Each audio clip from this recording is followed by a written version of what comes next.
기원전 55년 로마의 위대한 장군 율리우스 카이사르는 북쪽 바다 너머에 존재한다는 신비로운 섬을 향해 배를 띄웠습니다. 당시 로마인들에게 브리타니아는 전설 속 땅이었죠. 안개에 쌓인 미지의 영토, 야만인들이 살고 있다는 소문만 무성한 곳이었습니다. 카이사르의 첫 번째 침공은 실패로 끝났지만 이 순간이 영국 역사의 시작점이 되었습니다. 로마 제국도 쉽게 정복하지 못한 이 섬은 이후 수천 년 동안 바이킹, 노르만종, 그리고 수많은 침략자들을 맞이하며 독특한 역사를 써내려갔습니다. 오늘날 우리가 아는 영국은 하루아침에 만들어진 것이 아닙니다.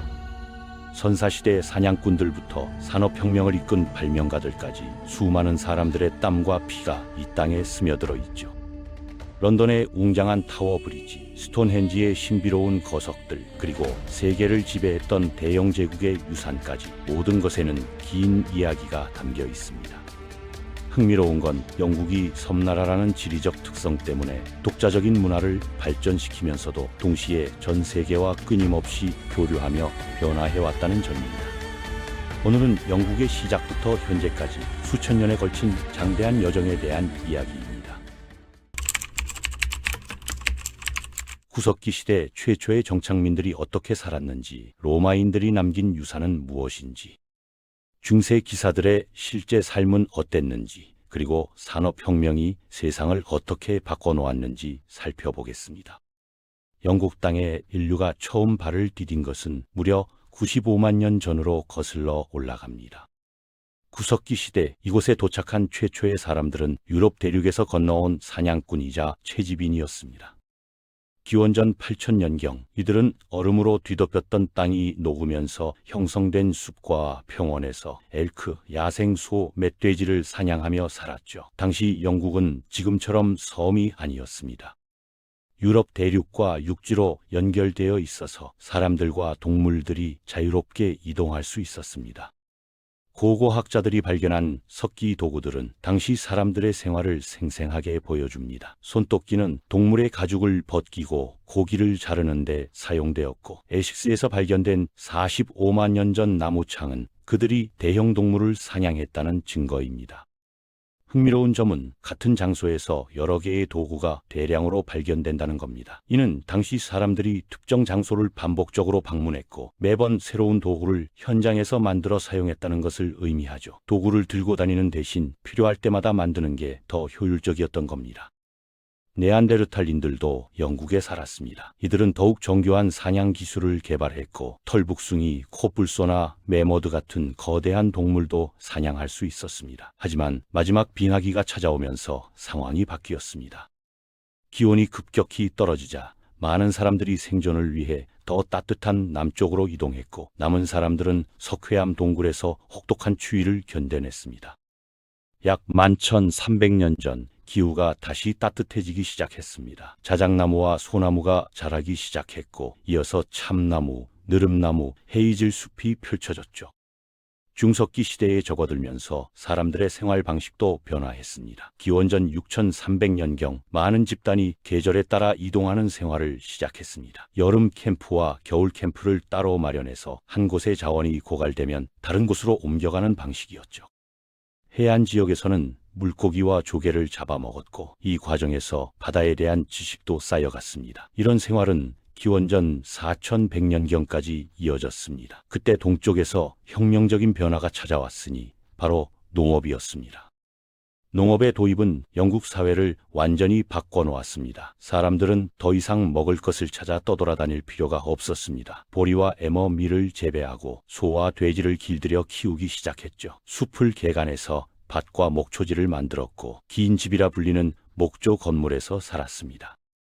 죽은 자를 위한 긴 무덤도 만들어졌는데 이는 사람들이 조상을 기리고 공동체 의식을 가졌다는 것을 보여줍니다. 신석기 시대의 가장 인상적인 유적은 단연 스톤헨지입니다. 거대한 돌을 세워 만든 이 원형 구조물이 정확히 어떤 용도였는지는 여전히 논쟁거리지만 천문 관측이나 종교 의식에 사용되었을 것으로 추정됩니다. 기원전 2200년경 청동기 시대가 시작되면서 금속 가공 기술이 등장했습니다. 청동은 구리보다 단단하고 가공하기 쉬워서 도구와 무기를 만드는 데 이상적이었습니다. 청동 주조자들은 주영을 사용해서 정교한 단검, 도끼, 창을 만들었죠. 이 시기에 비커라 불리는 독특한 모양의 토기도 널리 사용되었는데 무덤에서 발견된 비커 안에는 맥주 잔여물이 남아있기도 했습니다. 청동기 시대 사람들도 술을 즐겼던 거죠. 청동기 시대 중반에는 단검이 점점 길어져서 최초의 검이 탄생했습니다. 라피어라고 불린 이 검들은 사회적 긴장이 커지고 있었다는 증거입니다. 실제로 많은 무기들이 강이나 늪에서 발견되는데 이는 의도적으로 물에 던져진 것으로 보입니다. 어떤 학자들은 이것이 종교의식의 일부였다고 주장하고 다른 학자들은 전쟁이 끝난 후 무기를 폐기한 것이라고 말합니다. 어쨌든 청동기 시대에는 폭력과 전쟁이 일상화되어 있었던 것 같습니다.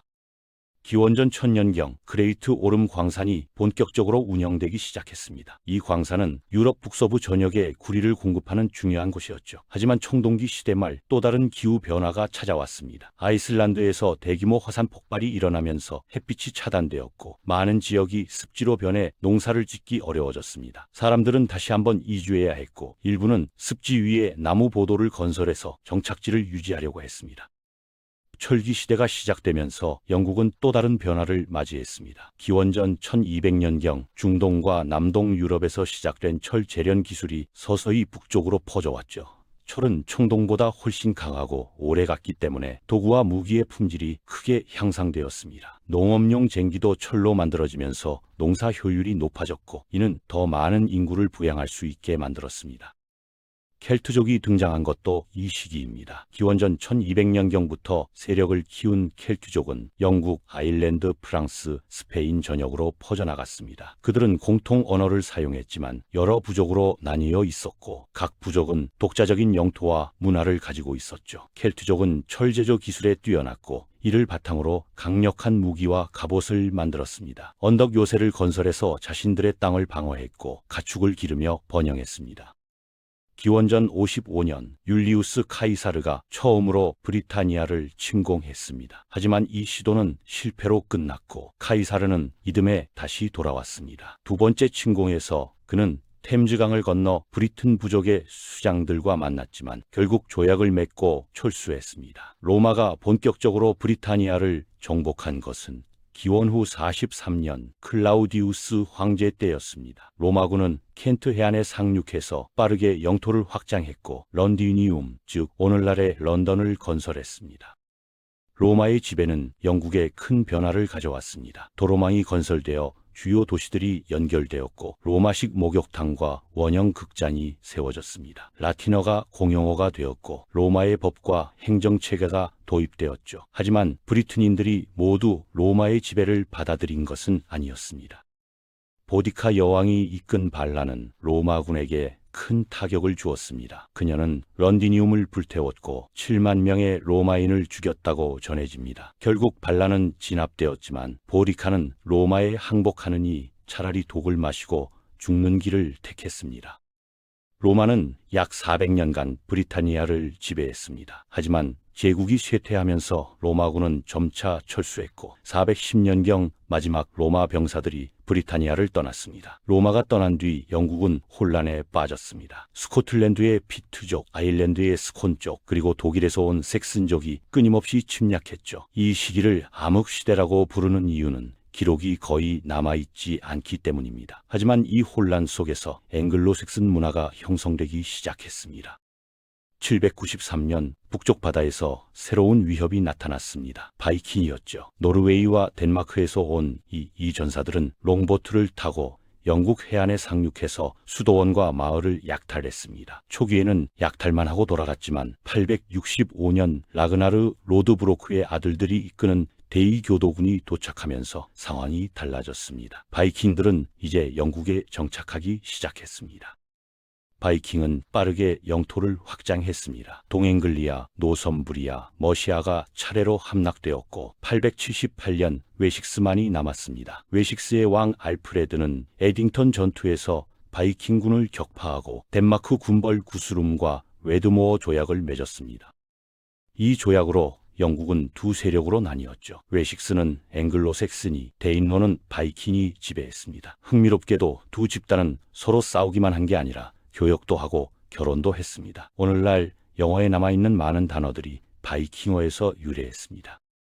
하늘을 뜻하는 스카이, 못생긴을 뜻하는 어글리, 남편을 뜻하는 허즈번드, 선물을 뜻하는 기프트, 달걀을 뜻하는 이지째, 목요일을 뜻하는 서스데이, 법을 뜻하는 로, 잘못을 뜻하는 롱 같은 단어들이 모두 고대 노르드어에서 왔습니다. 1066년 영국 역사에서 가장 중요한 해가 찾아왔습니다. 앵글로색슨 왕 에드워드가 후계자 없이 죽자 3명의 인물이 왕위를 놓고 경쟁했습니다. 헤롤드 고드윈슨, 노르웨이의 하랄 하르드라다, 그리고 노르망디 공 윌리엄이었죠. 헤롤드는 먼저 스탬퍼드 브리지에서 하르드라다를 물리쳤지만 곧바로 남쪽으로 내려가 헤이스팅스에서 윌리엄과 맞서야 했습니다. 지친 앵글로색슨군은 패배했고 헤롤드는 전투에서 전사했습니다. 윌리엄은 정복왕이 되었습니다. 노르만 정복은 영국을 완전히 바꿔놓았습니다. 윌리엄은 봉건제를 도입해서 모든 토지를 왕의 소유로 만들었습니다. 귀족들은 왕에게 충성을 맹세하는 대가로 땅을 받았고 기사들은 귀족에게, 농민들은 기사에게 복종해야 했죠. 앵글로색슨 지주들은 하루아침에 땅을 잃고 농노가 되었습니다. 노르만인들은 거대한 석조 성들을 건설했습니다. 런던탑, 더럼성, 캔터베리 대성당 같은 건축물들이 이 시기에 만들어졌죠. 1086년 윌리엄은 둠즈데이 북이라는 토지 조사서를 만들었습니다. 이 책에는 잉글랜드와 웨일스의 모든 토지와 재산이 기록되어 있었습니다. 이는 세금을 효율적으로 거두기 위한 것이었지만 동시에 왕의 권력이 얼마나 강력했는지를 보여주는 상징이기도 했습니다. 노르만 시대에 영국은 프랑스 문화의 영향을 크게 받았습니다. 프랑스어가 궁정과 귀족 사회의 언어가 되었고 프랑스식 요리와 패션이 유행했습니다. 1154년 헨리 2세가 왕위에 올랐습니다. 그는 플랜테저넷 왕조의 시조가 되었죠. 헨리 2세는 강력한 왕이었지만 친구였던 캔터베리 대주교 토머스 베케트와 심각하게 대립했습니다. 결국 1170년 헨리의 기사들이 캔터베리 대성당 안에서 베케트를 살해하는 사건이 벌어졌습니다. 이 사건은 유럽 전역에 충격을 주었고 베케트는 순교자가 되었습니다. 1199년 헨리 2세의 아들 존이 왕위에 올랐습니다. 존 왕은 영국 역사상 가장 무능하고 잔인한 왕 중 한 명으로 기억됩니다. 그는 무리한 세금을 거두어 귀족들의 반발을 샀고 프랑스와의 전쟁에서도 연달아 패배했죠. 1215년 귀족들은 반란을 일으켰고 존 왕은 마그나 카르타에 서명할 수밖에 없었습니다. 대헌장이라고도 불리는 이 문서는 왕의 권력을 제한하고 신민의 권리를 보장하는 내용을 담고 있었습니다. 비록 당시에는 제대로 지켜지지 않았지만 마그나 카르타는 훗날 민주주의의 초석이 되었습니다. 13세기와 14세기는 영국 역사에서 격동의 시기였습니다. 1265년 레스터 백작 시몬 드 몽포르가 최초의 의회를 소집했습니다. 이것은 귀족뿐 아니라 평민 대표도 참여하는 회의였죠. 비록 드 몽포르는 곧 전사했지만 의회 제도는 계속 발전했습니다. 1347년 유럽을 휩쓴 흑사병이 영국에도 도착했습니다. 이 전염병은 3년 동안 영국 인구의 3분의 2를 죽였습니다. 약 150만 명이 사망했죠. 흑사병은 사회 구조를 뒤흔들었습니다. 노동자가 부족해지면서 임금이 올랐고 농노들은 더 나은 조건을 요구하기 시작했습니다. 정부는 임금 상한제를 도입하고 인두세를 부과해서 이를 막으려 했지만 1181년 농민 반란이 터졌습니다. 와트 타일러가 이끈 농민군은 런던까지 진격했지만 결국 진압되었습니다. 그러나 이 반란 이후 농노제는 서서히 사라져갔습니다. 1455년 장미전쟁이 시작되었습니다. 랭커스터 가문과 요크 가문이 왕위를 놓고 30년간 싸운 내전이었죠. 1485년 보스워스 전투에서 헨리 투더가 리처드 3세를 물리치면서 전쟁은 끝났습니다. 헨리 7세로 즉위한 그는 튜더 왕조를 열었고 요크 가문의 엘리자베스와 결혼해서 두 가문을 통합했습니다.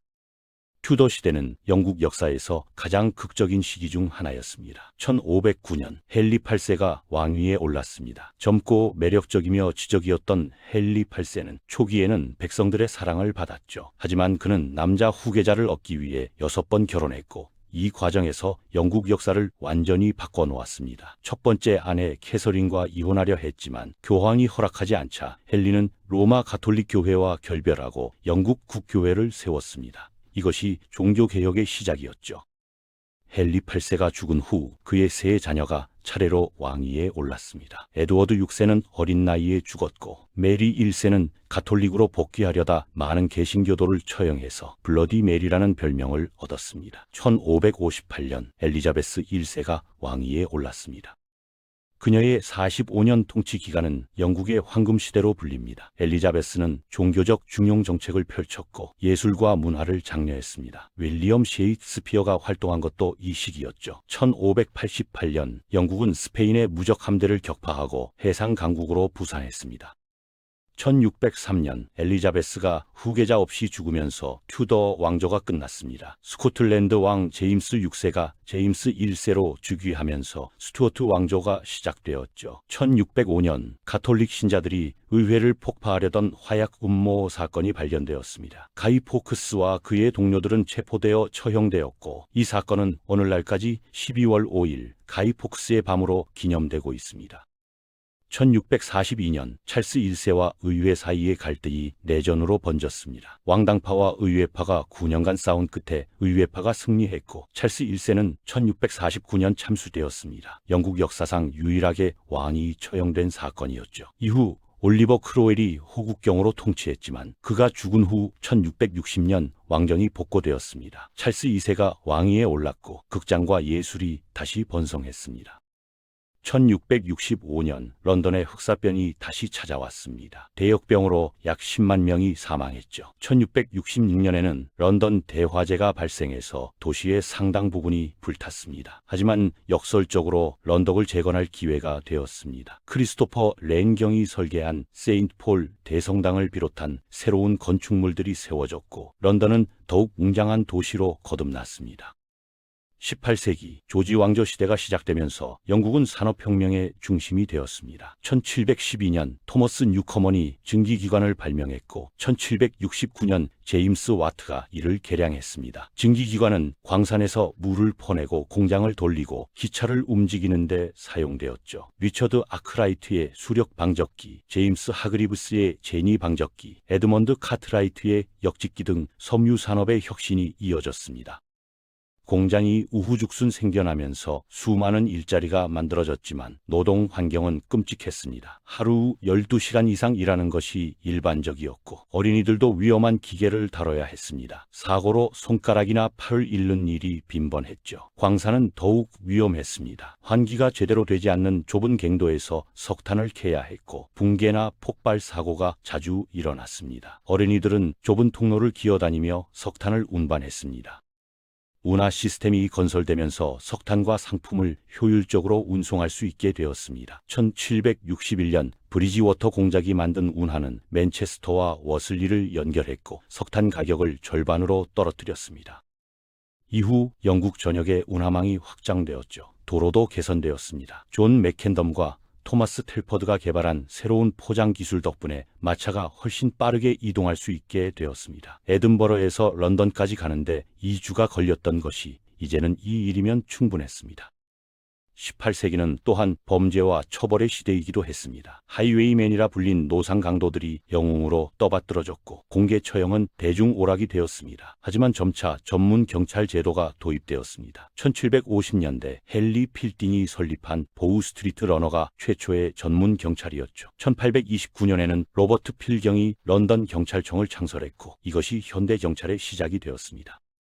1837년 빅토리아 여왕이 즉위했습니다. 그녀의 64년 통치 기간 동안 영국은 전성기를 맞이했습니다. 산업혁명이 절정에 달했고 대영 제국은 해가 지지 않는 제국이 되었죠. 인도, 오스트레일리아, 캐나다, 아프리카의 광대한 영토가 영국의 지배를 받았습니다. 1851년 대박람회는 영국의 산업적 우월성을 전 세계에 과시하는 행사였습니다. 수정궁에서 열린 이 박람회에는 각국의 발명품과 공산품이 전시되었고 600만 명이 방문했습니다. 빅토리아 시대에는 사회개혁도 진행되었습니다. 아동 노동을 제한하는 법안이 통과되었고 1833년에는 대영제국 전역에서 노예제가 폐지되었습니다. 1870년 교육법으로 초등교육이 의무화되었고 노동조합이 합법화되었습니다. 여성의 권리도 조금씩 향상되었지만 여성 참정권이 인정된 것은 20세기에 들어서였습니다. 과학과 기술도 비약적으로 발전했습니다. 찰스 다윈이 진화론을 발표했고 마이클 패러데이가 전자기 유도를 발견했습니다. 전신과 전화가 발명되어 통신이 혁명적으로 변화했죠. 1839년 헨리 폭스 텔벗이 사진술을 개발했습니다. 사진은 빠르게 대중화되었고 빅토리아 여왕의 가족 사진이 널리 배포되면서 왕실의 이미지가 친근해졌습니다. 도시화가 급속히 진행되면서 위생 문제가 심각해졌습니다. 런던의 인구는 1800년 100만 명에서 1900년 650만 명으로 폭증했지만 하수 시스템은 이를 따라가지 못했죠. 1858년 대학 취위 사건이 터졌습니다. 템즈강이 너무 더럽고 악취가 심해서 의회가 문을 닫을 정도였습니다. 이를 계기로 조지프 바잘게트가 설계한 현대적 하수 시스템이 건설되었고 공중 화장실도 설치되었습니다. 토머스 크래퍼가 개량한 수세식 변기는 위생을 크게 개선했습니다. 철도망이 영국 전역으로 확장되면서 여행이 혁명적으로 변화했습니다. 1830년 리버풀과 맨체스터를 연결하는 최초의 여객철도가 개통되었고 이후 수십 년 동안 수천 마일의 철로가 깔렸습니다. 기차는 빠르고 저렴했기 때문에 서민들도 여행을 즐길 수 있게 되었죠. 해변 휴양지가 인기를 끌었고 브라이튼이나 블랙풀 같은 도시들이 번성했습니다. 1914년 제1차 세계대전이 발발했습니다. 오스트리아 헝가리의 프란츠 페르디난트 대공이 암살되면서 시작된 이 전쟁은 유럽 전체를 집어삼켰습니다. 영국은 독일에 맞서 프랑스와 러시아 편에 섰죠. 참호전이 펼쳐진 서부전선에서 수백만 명이 목숨을 잃었습니다. 솜전투, 파샹달 전투 같은 참혹한 전투에서 영국군은 엄청난 희생을 치렀습니다. 1918년 전쟁이 끝났을 때 영국은 승리했지만 대가는 컸습니다. 약 90만 명의 영국군이 전사했고 경제는 피폐해졌습니다. 전쟁 후 영국은 변화의 물결을 맞이했습니다. 1918년 30세 이상 여성에게 참정권이 부여되었고 1928년에는 21세 이상 모든 여성이 투표권을 얻었습니다. 노동당이 부상했고 1924년 램지 맥도날드가 최초의 노동당 총리가 되었습니다. 하지만 1920년대 후반 경제 불황이 찾아왔습니다. 1929년 월스트리트 대폭락으로 시작된 대공황은 영국에도 큰 타격을 주었고 실업률이 급등했습니다. 1939년 제2차 세계대전이 시작되었습니다. 히틀러의 나치 독일이 폴란드를 침공하자 영국과 프랑스가 선전포고를 했죠. 윈스턴 처칠 총리의 지도 아래 영국은 독일의 공습을 견뎌냈습니다. 런던 대공습 기간 동안 독일 공군은 57일 연속으로 런던을 폭격했지만 영국은 굴복하지 않았습니다. 1944년 노르망디 상륙작전 이후 연합군은 반격에 나섰고 1945년 독일이 항복하면서 전쟁이 끝났습니다. 하지만 영국은 다시 한번 막대한 희생을 치렀고 제국의 쇠퇴가 시작되었습니다. 전후 영국은 복지국가를 건설했습니다. 1948년 국민건강서비스가 출범해서 모든 국민에게 무료 의료를 제공하기 시작했습니다. 주요 산업들이 국유화되었고 사회보장제도가 확립되었죠. 하지만 동시에 대영제국은 해체되어 갔습니다. 1947년 인도가 독립했고 이어서 아프리카와 아시아의 식민지들이 차례로 독립을 쟁취했습니다. 1950년대와 60년대에는 카리브해와 남아시아에서 대규모 이민이 있었고 영국은 다문화 사회로 변모하기 시작했습니다. 1960년대는 문화혁명의 시대였습니다. 비틀즈와 롤링스톤스가 세계를 열광시켰고 미니스커트와 록 음악이 젊은이들의 상징이 되었습니다. 전통적 가치관이 도전받았고 성적 자유와 개인주의가 확산되었죠. 1970년대는 경제적으로 어려운 시기였습니다. 석유 파동으로 인플레이션이 급등했고 노조 파업이 빈발했습니다. 1979년 마가렛 대처가 총리가 되면서 신자유주의 정책이 시행되었습니다. 국영기업들이 민영화되었고 노조의 힘이 약화되었습니다. 이 정책은 경제를 활성화시켰지만 소득 불평등을 심화시켰다는 비판도 받았습니다. 1997년 토니 블레어가 이끄는 노동당이 18년 만에 집권했습니다. 신노동당은 시장 경제와 사회 정책을 조화시키려 했죠. 스코틀랜드와 웨일스에 자치권이 부여되었고 북아일랜드에서는 1998년 성금요일 협정으로 평화가 찾아왔습니다. 2000년대 들어 영국은 금융 중심지로서의 지위를 강화했지만 2008년 금융위기로 큰 타격을 받았습니다. 2016년 브렉시트 국민투표에서 영국은 유럽연합 탈퇴를 결정했습니다. 52%가 탈퇴를 지지했고 2020년 영국은 공식적으로 EU를 떠났습니다. 이는 전후 유럽 통합의 흐름에서 벗어나는 역사적 결정이었죠. 2022년 9월 70년 넘게 재위한 엘리자베스 2세 여왕이 서거했습니다. 그녀의 아들 찰스가 찰스 3세로 즉위하면서 영국은 새로운 시대를 맞이했습니다.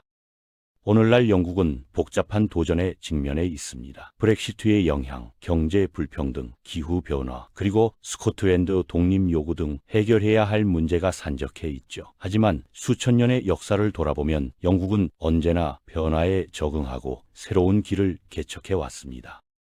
구석기 시대 사냥꾼에서 로마의 속주민으로 바이킹의 침략을 받은 앵글로색슨에서 세계를 지배한 제국으로 그리고 현대의 민주국가로 진화해온 영국의 여정은 인류 문명의 축소판이라 할 수 있습니다. 영국이 세계에 남긴 유산은 결코 작지 않습니다. 의회 민주주의, 산업혁명, 과학적 발견, 문학과 예술의 걸작들, 그리고 무엇보다 영어라는 세계 공용어가 그것입니다. 셰익스피어의 희곡, 뉴턴의 물리학, 다윈의 진화론, 비틀즈의 음악은 국경을 넘어 인류 공동의 자산이 되었죠. 물론 제국주의와 식민 지배의 어두운 역사도 부인할 수 없습니다. 하지만 영국은 그 과거를 성찰하고 새로운 정체성을 모색하고 있습니다. 개인적으로 영국 역사를 살펴보면서 인상 깊었던 것은 끊임없는 변화 속에서도 전통을 지켜온 모습이었습니다. 왕실은 여전히 존재하지만 상징적 역할로 축소되었고 귀족 계급은 남아있지만 실질적 특권은 사라졌습니다. 옛것과 새것이 공존하는 이 독특한 균형이 영국을 영국답게 만드는 것 같습니다. 런던 거리를 걷다 보면 중세 성당 옆에 초현대식 고층 빌딩이 서 있고 전통적인 펍에서 사람들이 최신 스마트폰으로 소통하는 풍경을 볼 수 있습니다. 앞으로 영국이 어떤 길을 걸어갈지는 아무도 확실히 알 수 없습니다. 유럽과의 관계를 재정립하고 다문화 사회로서의 정체성을 확립하고 경제적 활력을 되찾아야 하는 과제가 산적해 있죠. 하지만 수천 년의 역사가 증명하듯 영국은 위기를 기회로 만드는 저력을 가진 나라입니다. 선사시대부터 현재까지 이어진 이 긴 여정이 앞으로 어떻게 계속될지 세계는 주목하고 있습니다.